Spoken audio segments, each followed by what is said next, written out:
সোমবার হতে চলেছে সুপ্রিম কোর্টে আরজি কর মামলার শুনানি। সুপ্রিম কোর্টের প্রধান বিচারপতির বেঞ্চেই এই শুনানি হবে।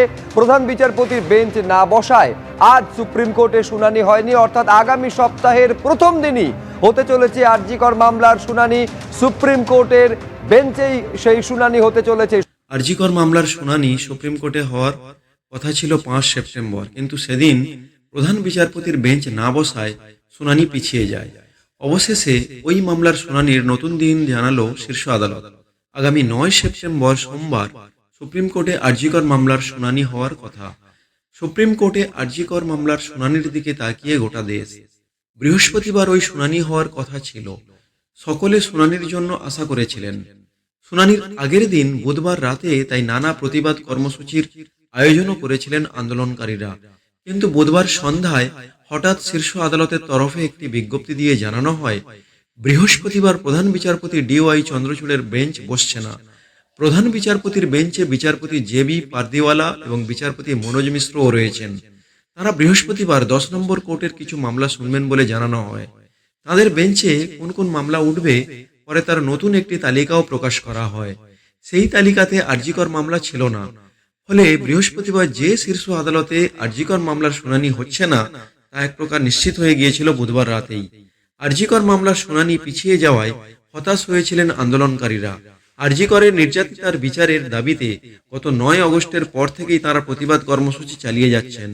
বুধবার রাতে আলো নিভিয়ে মোমবাতি বা প্রদীপ জ্বালিয়ে প্রতিবাদ জানানোর ডাক দেওয়া হয়েছিল, তাতেও সাড়া মিলেছে।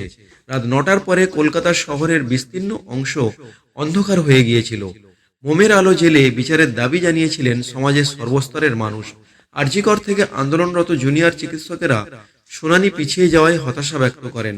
সেই মামলার শুনানি হবে আগামী সোমবার, নতুন তারিখ জানিয়ে দিল শীর্ষ আদালত।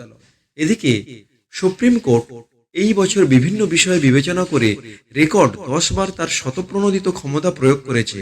কলকাতা হাইকোর্টের বিচারকের সাহসী বৈচারিক আদেশ যার মধ্যে প্রথম ছিল, এবং কলকাতার আরজি কর মেডিকেল কলেজের একজন ডাক্তারের ধর্ষণ হত্যা সর্বশেষ হচ্ছে।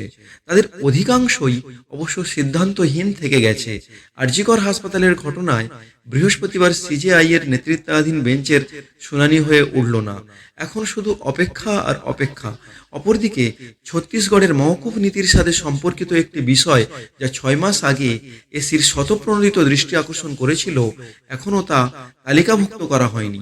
অন্য একটি উদাহরণে সুপ্রিম কোর্ট 6 মহিলা বিচার বিভাগীয় কর্মকর্তার পরিষেবা বন্ধ করে মধ্যপ্রদেশ হাইকোর্টের রায়কে নিজস্ব বিবেচনায় নিয়েছিল।